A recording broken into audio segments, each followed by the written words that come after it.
Congo nde mboka, mboka ngo mokengeli koi, mboka ngo mokengeli léopard.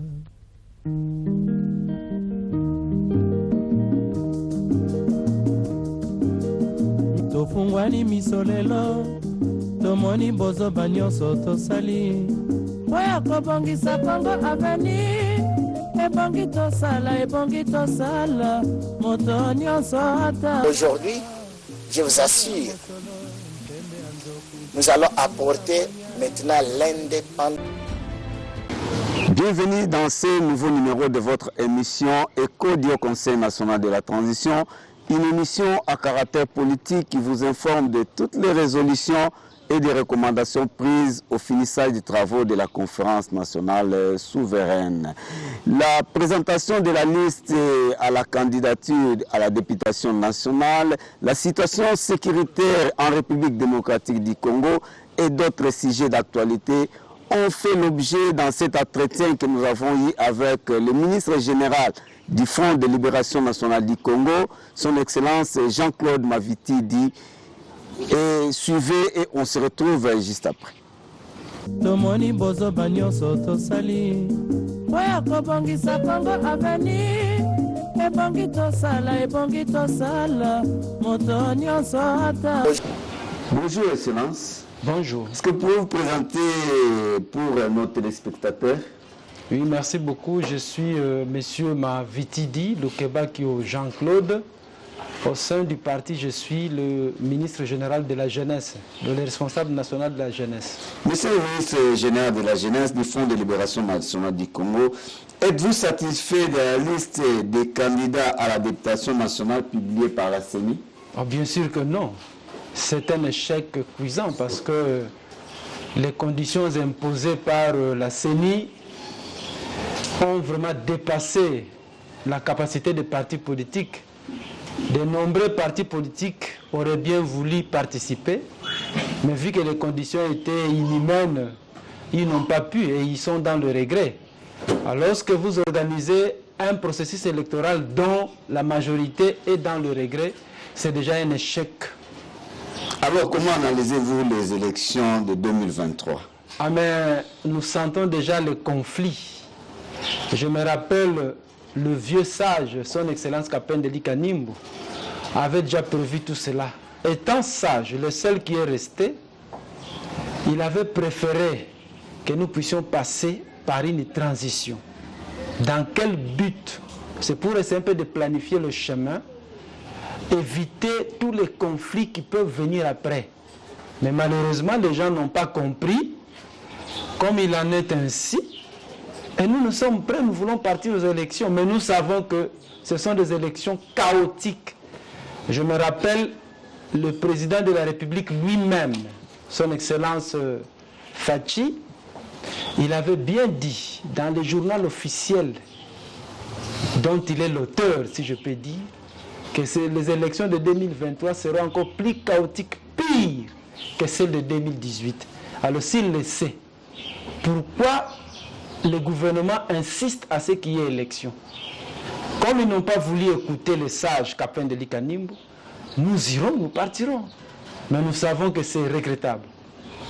Monsieur le ministre général, hier, le FLNC a clôturé le mois de la dîme spéciale. Qu'est-ce que les Congolais peuvent retenir de ce mois de juillet? Oui, merci beaucoup. C'est une révélation qui existe depuis très longtemps, mais que les gens ignoraient. Nous-mêmes aussi, nous l'ignorons. Mais c'est son Excellence Kapendeli Kanimbu, le leader du système Union des neutralistes indépendants, qui nous l'a amené. Donc à l'époque, à la première génération, chaque peuple selon sa méthodologie, c'est-à-dire selon le modèle qui lui a été montré par le Créateur, essayait de remercier l'Éternel Dieu par des dîmes. Mais malheureusement, vers les années 1700, après 1700, 1800, les gens avaient oublié, totalement oublié, et lui nous l'a révélé. Donc, un peuple qui reconnaît qu'il a été créé, un peuple qui reconnaît que tout ce qui existe, imaginez-vous, avant que la personne humaine ne soit créée, tout était déjà créé avant elle. Donc l'humain a rencontré tout. La terre, l'eau, les arbres, les animaux, tout. Et c'est suite à cela que nous remercions l'Éternel Dieu. Et le leader nous l'a révélé, c'est ce qu'on a fait. C'est 30 jours après, le 31e jour, nous étions là pour clôturer. Tout le monde qui reconnaît l'existence de l'Éternel Dieu, qui reconnaît que tout ce qu'il a, c'est grâce à lui, a apporté quelque chose pour payer sa dîme, en espèces ou en nature. Monsieur le ministre général, parlez de la dîme au sein d'un parti politique. Donc le FLNT, c'est un parti politico-religieux ou comment? Oh non, vous savez, la différence c'est quoi? Nous avons un leader. Parce que un leader rénovateur, un leader c'est quelqu'un qui apporte ce qui n'existe pas ailleurs. J'aimerais que les compatriotes sachent ceci. C'est dans le parti politique qu'on prépare les politiques. C'est dans le parti politique qu'on prépare les dirigeants de demain. Donc nous, le FLNC, chaque parti politique, c'est déjà un État en miniature. Alors nous reconnaissons à notre époque, ce sera ainsi. Donc nous nous préparons déjà quand le président du Haut Conseil national de la transition, quand son Excellence Kapende Deli Kanimbu deviendra président, ce sera une fête nationale, ce sera un devoir patriotique.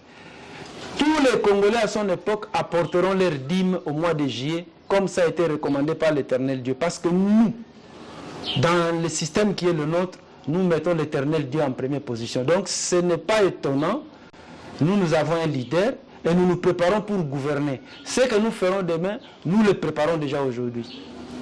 Monsieur le ministre général, la Banque centrale a injecté des millions de dollars sur le marché et le gouvernement a géré la paie des fonctionnaires de JE, effectuée effectivement en francs congolais.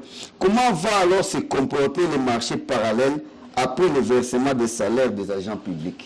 Ah oui, c'est l'impréparation.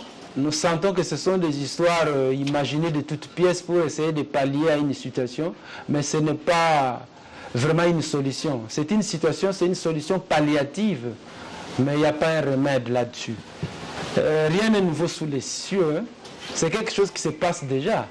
Vers la fin du mois, les multinationales essaient un peu d'influencer l'État. Ils essayent de diminuer ces taux-là pour payer les agents. Et après, nous allons voir que le taux va remonter. Donc là, c'est pitoyable. Nous sentons que l'État n'est pas préparé à résoudre toutes ces histoires-là. C'est difficile. Monsieur le ministre général, la semaine passée, nous avons assisté à travers les rues de Kinshasa une marche de la garde présidentielle où le peuple n'a fait qu'admirer la tenue militaire au lieu de compter les espoirs des soldats. Pendant qu'on fait la publicité de la tenue et d'autres équipements militaires, la cité de Bunagana reste toujours entre les mains des M23 alors qu'il fallait agir au lieu d'impressionner la population. Qu'en dites-vous? Monsieur le journaliste, la bravoure d'un militaire, c'est sur terrain. Tous ceux qui sont passés par l'armée connaissent qu'on reconnaît un bon militaire, c'est quand il est passé par les champs de bataille. Raison pour laquelle, quand on forme les militaires, il y a un exercice là où on tire à barre réelle pour que les militaires puissent se retirer un peu sa peur. Donc, au lieu de se pavaner ici, tout ce qu'ils font là, c'est inutile. Ils doivent aller sur le terrain. Et ce qui est encore pitoyable, les armes que je vis ce jour-là, la tenue que je vis ce jour-là, je ne l'ai pas vu chez les autres militaires. Jusqu'à aujourd'hui, les FRDC qui ne sont pas dans la garde républicaine ont des vieilles armes, ont des tenues qui n'honorent pas un militaire, mais ça, c'est pour nous endormir tout simplement. Je pense que ces militaires-là doivent aller se mesurer avec les combattants sur le terrain pour que nous sachions qu'ils sont forts. Tout ça, c'est de la blague pour moi. Alors, monsieur le ministre général, comment analysez-vous le voyage du président congolais Denis Sassou Nguesso au Rwanda chez le président Paul Kagame? Bon, le monde d'aujourd'hui, c'est un monde d'intérêt. C'est vrai que nous pouvons condamner, nous pouvons dire, mais voilà, il est méchant, qu'est-ce qu'il fait? Mais il voyage, il va là-bas au Rwanda, c'est pour les intérêts du Congo-Brazzaville, ce sont leurs intérêts mutuels. Quitte à nous, si nous trouvons qu'il y a un danger, parce que ce sont deux pays voisins qui se liguent peut-être contre nous, c'est à nous de prendre des dispositions sécuritaires. pour éviter. Mais sinon, c'est dans leurs intérêts. Qu'est-ce qu'on peut dire? Monsieur le Président, et le ministre général, s'il vous plaît, et si on vous demandait aujourd'hui, qu'est-ce que le FLNC a de différent par rapport à d'autres partis politiques? La première des choses, certes, il y a plusieurs systèmes politiques. Il y a le capitalisme, il y a le communisme, il y a le socialisme, les différentes variantes qui existent. Mais nous avons un système politique propre à nous. L'Union des neutralistes indépendants, qui a prévu toutes les solutions possibles quant au social du peuple, quant à la défense, quant à la sécurité, l'éducation, tout. Rien ne sera une surprise quand nous serons aux affaires. Chaque département, il y a un responsable rodé. Moi, par exemple, je suis rodé. Je sais déjà ce que je dois faire selon le système. Mais qu'est-ce que nous constatons dans les gouvernements actuels? Dans un même gouvernement, vous trouvez des gens qui viennent de systèmes politiques différents. Vous verrez, il y a des communistes, des socialistes, des capitalistes, je ne sais quoi. Et vous trouvez que c'est vraiment l'imbroglio. Alors, quel système il faut appliquer pour résoudre les différents problèmes qui se posent? Il n'y en a pas. Il y a d'abord cette confusion. Mais nous, les leaders, nous préparent. Il y a de ceux-là qui sont auprès de lui 30 ans déjà. Il y en a qui sont auprès de lui 20 ans, 15 ans, 10 ans. Je suis persuadé que quand nous serons aux affaires, chacun fera son travail. Autre chose. L'Afrique en général et la République démocratique du Congo a un problème de sécurité. Et notre leader est spécialiste en la matière. Comme il nous l'a toujours dit, tout ce qu'il fait lui, tout ce qu'il connaît depuis qu'il est jeune, c'est la défense et la politique. C'est quelqu'un, nous avons eu une grâce. Dans des pays étrangers où il était, je ne vais pas citer de nom, dans certains pays, il était même comme président bis. Donc il sait comment on dirige un État. Ce n'est pas un néophyte. Le grand problème chez nous, le président qui arrive, c'est un néophyte. Il n'a même jamais peut-être été même chef de quartier, ni bourgmestre. On le catapulte président de la République, il doit apprendre. Donc il va terminer le premier mandat comme apprenti. Il n'a aucun programme. Et il veut recommencer un second mandat et il va le terminer aussi comme un apprenti et la population va continuer à souffrir. Mais notre leader a été ailleurs là où il était, dans des pays étrangers. Il a été gouverneur, ministre, même presque président. Donc quand il va arriver aux affaires, rien ne sera nouveau pour lui. Il nous a déjà préparé. Moi, je donne mon exemple. Je sais déjà ce que je ferai. Donc il sera difficile que dans le secteur de la jeunesse qu'il y ait des problèmes. C'est ça la différence. Mbote Mwana Mboka journaliste. Ah bah bengi bino ministre général ya jeunesse. Oui. Il y a parti Front de libération nationale du Congo. Boni jeunesse ango santé ça bien tout le monde on a traité. Non, biso toza très bien. La preuve en est que tout est aussi ça au mois on a 10 000 spécial et ça peut moi ya jeunesse tout ça là qui activité na biso tozali toza très bien. Tozande na pitié la jeunesse congolaise parce que baza sans espoir. Solo mwana mboka toba ita insécurité surtout le bien pour être aux alliés moko où ya gouvernement ya au conseil national de la transition au mwana mboka peine azali kokamba toloba yango ndenge wana insécurité à est surtout na est kuna mwana mboka kapende likanim en tant que tata mokonzi ya transition bato na est wana basila obeboy ezali pasi tosola rongo mingi na tata mokonzi ndenge uti koloba ezali kambo esalaka ye pasi kasi omoni soki mwana akoli azali susu bébé te aza susu mineur te atako yo tata olobi na ye likambo ete mwana sala boye soki aboyi ni kosala okoforce ye te mais ezali likambo oyo nalobelaka mingi na bajeune tosolaka ezalaki na mboka moko bajeune bayokanaki baboma baparent na bango nyonso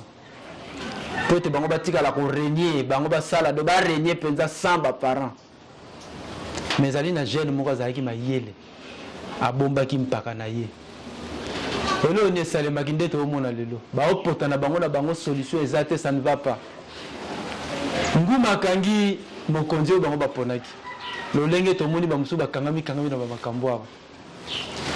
Jeune wana azalaki mayela bomba ki mpaka kimaki mbangu pa mpaka lobi mpaka tala kuna mambo yindi.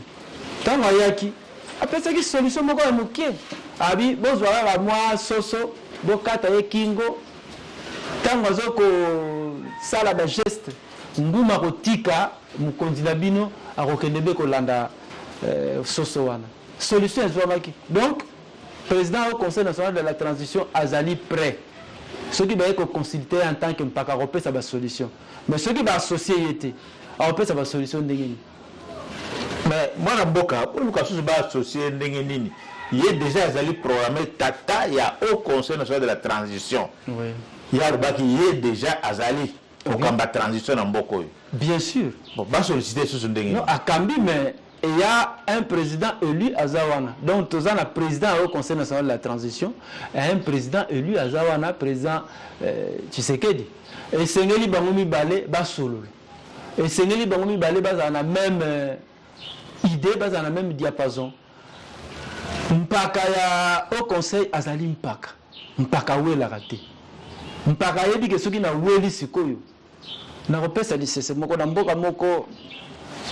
Ezalaki o bakoni na bamboka bayebi batiaka ba coupe feu ezala bazamba moko ba nkoko batika bampaka donc basala kaso batumba bazamba batiaka ba coupe feu mais ezala mutu moko ayaki azui a pandi essence na coupe feu wana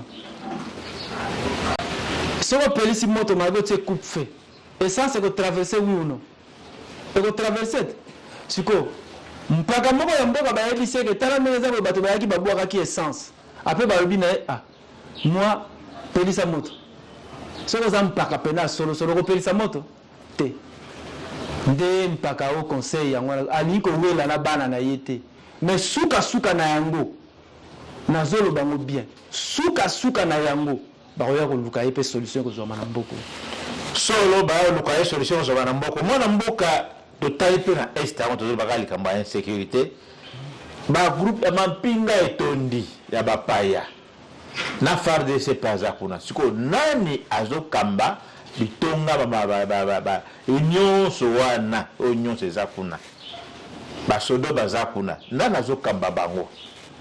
Je me rappelle président wa uti ko bima alobake loko moko azalaka inspiré la solution na pays ne viendra ni de l'est et de l'ouest ni quoi na biso se rappeler solution ko uta ka be na biso moko bana mboka nde yango wana mpaka kapende likanimbo asalaka finissage ba travaux ya conférence nationale souveraine et sika au Conseil national de la transition et bimaka nde la solution nyoso bambozo mona neza na ngukuna.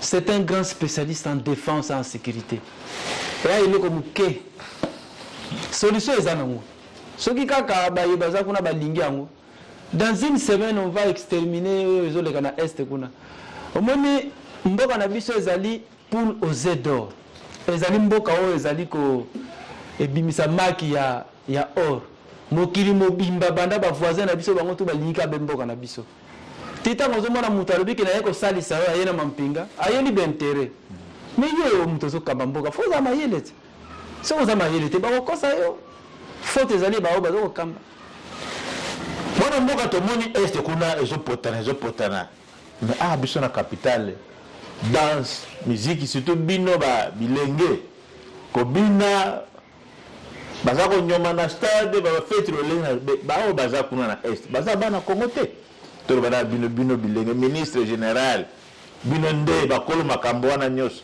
souci ezate roto za lisanga to kangala moto moko po bao baza kuna to zala da motema na kati na bango po bazala un peu soulagé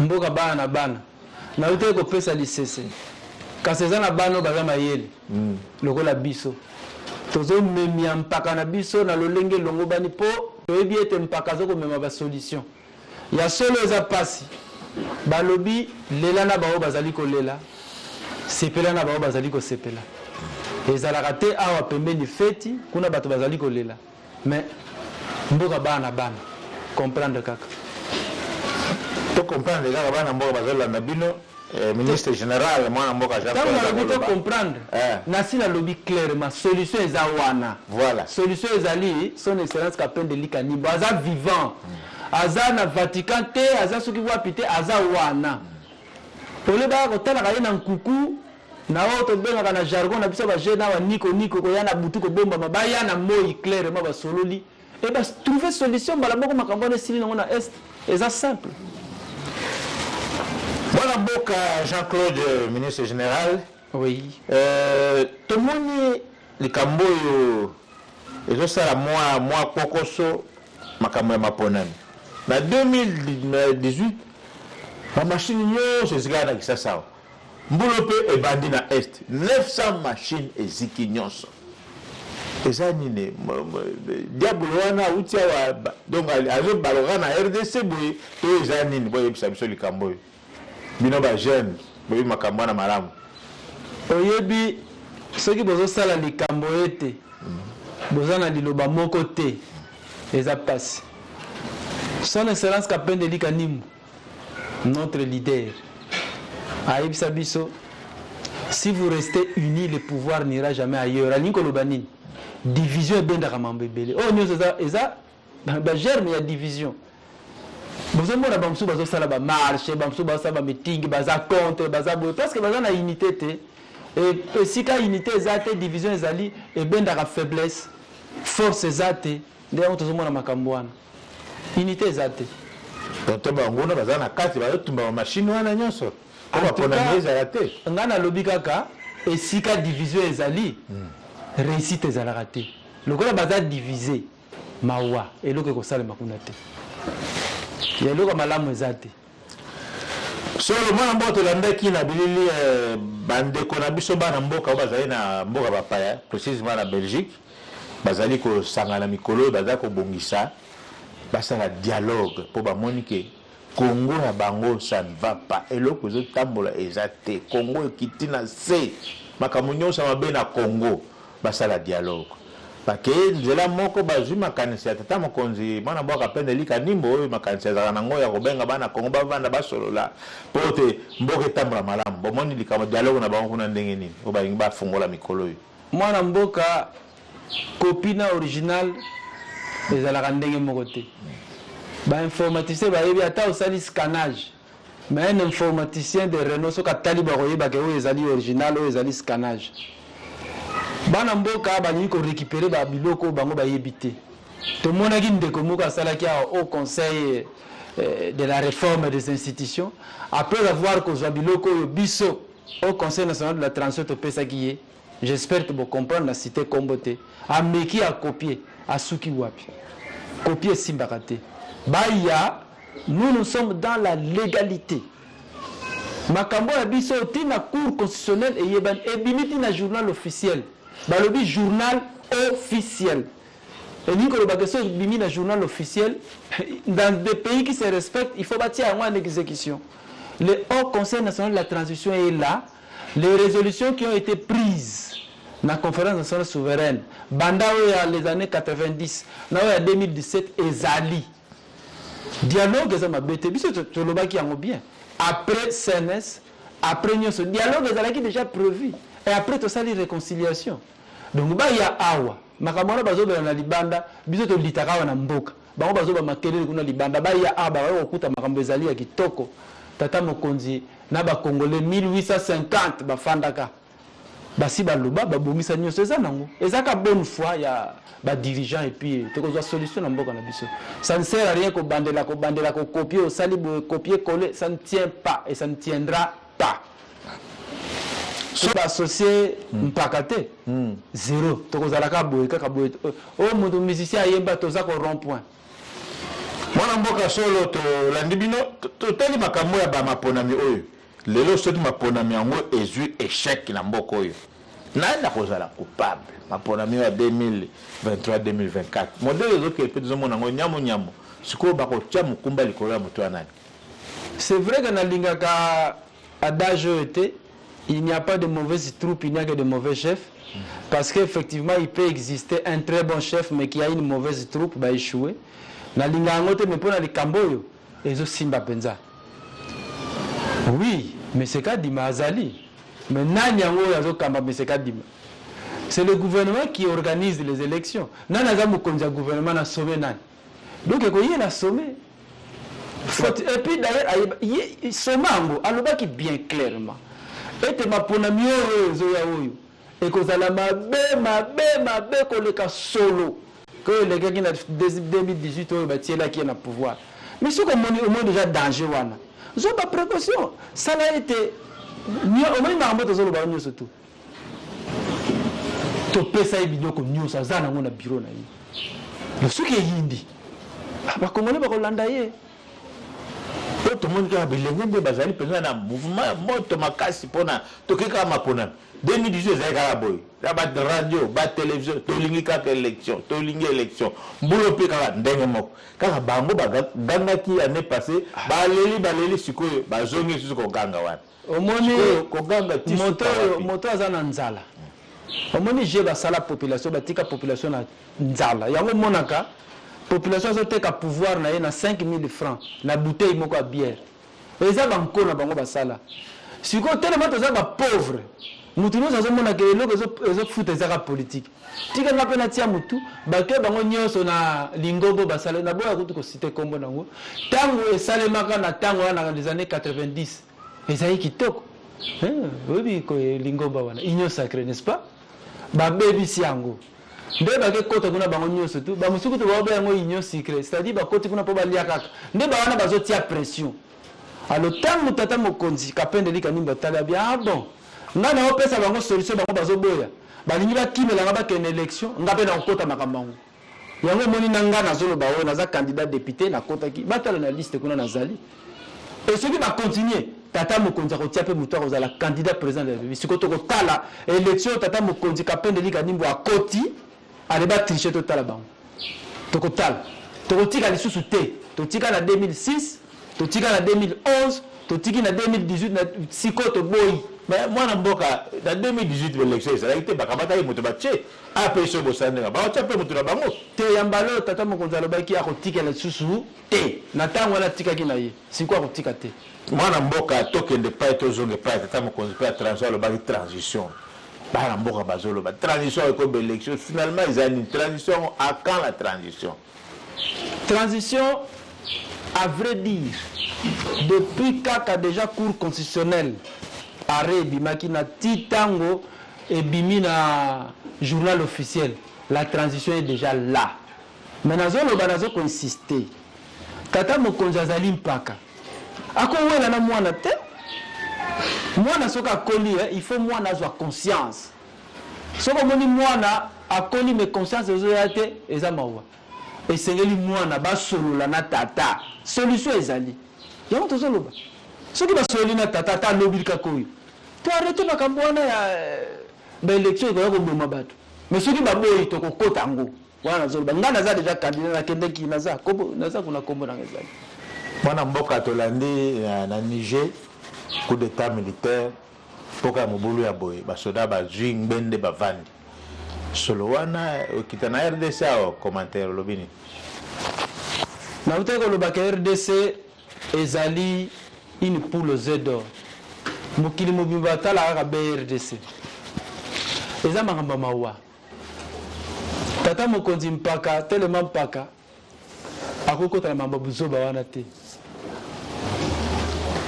tango tozalaki na mboka bapaya tozalaki nanu na lolenge wana batunaka biso yo moni nguma azingi maki na yo okosala nini po orekipere maki tolobaka beta ye masasi di nguma kufi bayebisaka biso boye soko beti masasi na nguma tango nguma kotia boye maki no esali nini nyonso epanzani ozwi perte te ozwi perte te tata mokonzi ali tata na bana nyonso ba congolais étant leader du système union de nations indépendantes eza universel aza tata ba africain nyonso azali tata ya bana nyonso mokili il faut l'axe exemple malamu na RDC alors l'axe exemple nde exemple ne na monde entier do ba tentation wana boye mais na kopesa conseil na bani bazo kamba soko tiki mutu na nzala okangiye na nzala ezana mukoro mususu awaya kosidika kobosa nzala awaya kokangona nzoto waneza conseil. Monsieur le ministre général Jean-Claude Maviti dit, vous êtes candidat à la députation nationale. Qu'est-ce qui vous a poussé? Je l'ai dit tantôt, nous avons proposé une solution simple pour que nous puissions sauver notre nation. Mais il se trouve qu'il y a des gens de mauvaise foi, manipulés par les forces occultes extérieures, qui ne veulent pas adhérer à cette solution-là. Alors devons-nous laisser la population continuer à croupir dans la misère? Nous nous sommes dit, parce qu'eux trouvent qu'il faut passer par là, ils savent que nous n'allons pas. Cette fois-ci, nous avons dit, nous y allons. Moi, je suis candidat. Et s'ils doivent continuer, le président aussi sera candidat président de la République. C'est pour empêcher un peu tout cela. Monsieur le ministre général, aujourd'hui, toutes les caméras sont braquées vers la guerre de l'Ukraine. Aussi longtemps que la guerre de la RDC connaît des morts comparables à la guerre mondiale. Comment est-ce que les ONG internationales et les grandes puissances n'en parlent même pas? Il y a quelqu'un qui a dit, entre un frère et un ami, le choix est clair. C'est vrai que dans la théorie, on nous parle de l'amour universel, mais aujourd'hui, l'Europe a un peu honte. Parce qu'il n'y a pas longtemps, hier, les Européens disaient, la guerre, ce sont les macaques d'Afrique qui font la guerre entre eux, ils s'entretuent, un même peuple. Mais aujourd'hui, quelque part, c'est une réponse de l'éternel Dieu.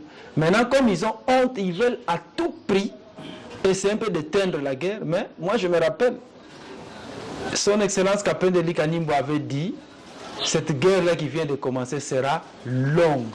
Et c'est ce que nous sommes en train de vivre. Mais ne soyez pas surpris, nous ne pouvons nous libérer que par nous-mêmes. L'Union des neutralistes indépendants a prévu ce qu'on appelle l'indépendance totale. Et l'indépendance totale ne viendra que, l'exemple viendra quand le leader aura le pouvoir ici, il va montrer l'exemple et c'est le monde entier qui sera libre. Mais pour le moment, c'est pitoyable. Monsieur le ministre, un mot de la fin. Je voudrais garantir, primo, la jeunesse congolaise. Je sais que vous êtes dans la paupérisation totale. On vous manipule. Vous êtes considérés comme marche-pied pour que les gens qui arrivent au pouvoir, ils viennent vous tromper aujourd'hui avec un pain, une bouteille de bière, 5000 francs, vous vendez le pouvoir et après vous souffrez. Ils sont partis, mais maintenant ils reviennent pour vous tromper encore une fois. Soyez calmes. Et même toute la population, les papas et les mamans, soyez calmes. Son Excellence Kapende Kanimbo a déjà toute la solution grâce aux résolutions qui ont été prises au finissage des travaux de la conférence nationale souveraine, grâce au système politique, l'Union des neutralistes indépendants. En tout cas, dès qu'il sera aux affaires, tout sera fini. Nous vous remercions, monsieur le ministre. Merci. C'est par ici que s'achève votre émission, mesdames et messieurs. Merci de votre fidélité. Merci à la grande équipe qui m'a tenu compagnie. Rediffusion de cette émission chaque jeudi à 11h10.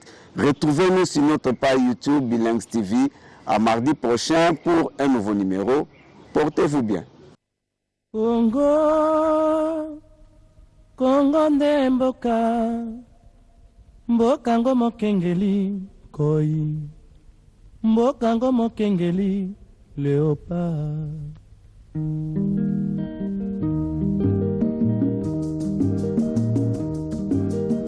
Tofungwani misolelo, tomoni bozoba nyonso tosali, oya kobongisa Congo aveni, ebongi tosala, moto nyonso ata. Aujourd'hui, je vous assure, nous allons apporter